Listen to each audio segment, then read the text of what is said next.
Blessed Tuesday, guys. Welcome back to Adventures with Christ. We're back again with another edition of Testimony Tuesday. Apologies, last week, the first day of February, we were not able to upload an episode. And this month of February, we are handling the series Getting Back Up. Getting back up. And today, we're going to read from 1 Samuel chapter 30 from verse 1 to 12. And I read, David and his men reached Ziklag on the third day. Now the Amalekites had raided the Negev and Ziklag. They had attacked Ziklag and burnt it, and had taken captive the women and all who were in it, both young and old. They killed none of them, but carried them off as they went on their way. When David and his men came to Ziklag, they found it destroyed by fire, and their wives, sons, and daughters taken captive. So David and his men wept aloud until they had no strength left to weep. David's two wives had been captured, Ahinoam of Jezreel and Abigail the widow of Nabal of Carmel. David was greatly distressed because the men were talking of stoning him. Each one was bitter in spirit because of his sons and daughters, but David found strength in the Lord his God. Then David said to Abiathar, the priest of the son of Ahimelech, "Bring me the ephod." Abiathar brought it to him, and David inquired of the Lord, "Shall I pursue this raiding party? Will I overtake them?" "Pursue them," he answered. "You will certainly overtake and succeed in the rescue." David and the 600 men with him came to Besor ravine, where some stayed behind, for 200 men were too exhausted to cross the ravine, but David and 400 men continued in the pursuit.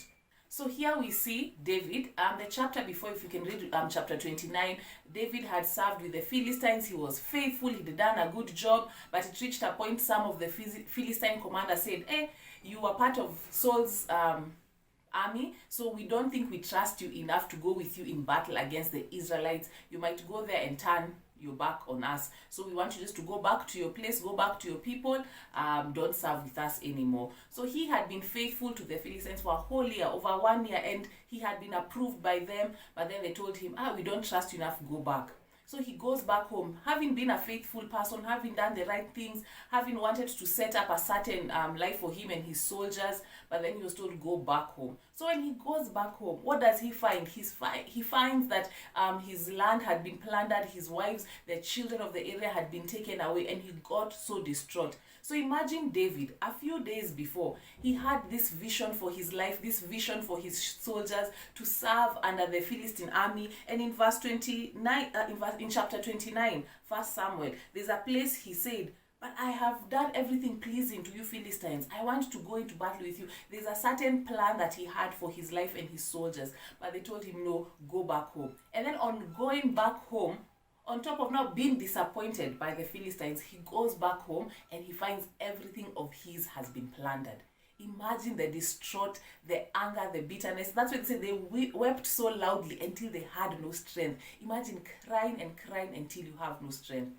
And this February, we want to understand what can we do when we get to that position. When we get to that position where we had something lined up, we knew this is how the plans were going. January, we started, 31st December, we declared things, and we had these things lined up, and we said, this is the path that we should go. And then things happen, and they don't go in alignment with what you thought. You even lose more. But here, what did David do? So the first point that we're going to cover today about what you should do to get back up, the first thing, and this is verse 6. It says, "But David found strength in the Lord his God." So we cannot find strength in each other. We have to find our strength in the Lord our God. We have to go back to God to find our strength.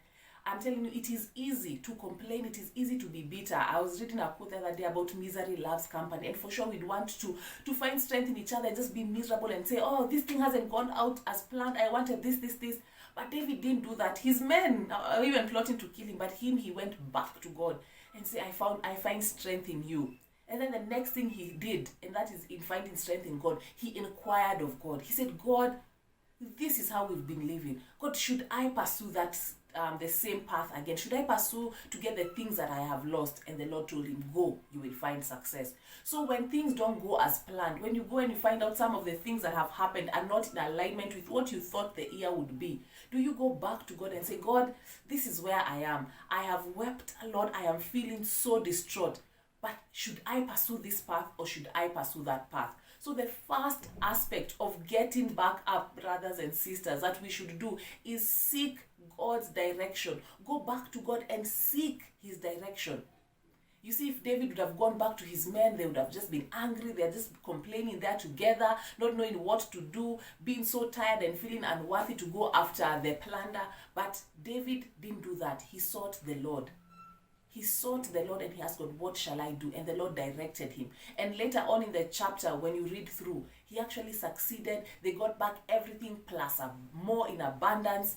And that is what happens when you seek the Lord for clarity and direction. So I don't know how your year started and how it is going till now. If there are some aspects of your life you feel like you are so excited for the year and you've gone back down, I'm telling you today, first thing about getting back up, seek the Lord's direction. Seek clarity from him. It can be easy to engage in conversation and complaining. It can be easy because fact is misery loves company. But go back and seek the Lord for direction. And here, after David lost everything, he regained all those things plus more, an abundance. And that is what happens when we seek the Lord's direction. We get everything plus more, immeasurably more than we can ask, think, or imagine. Ephesians 3:20.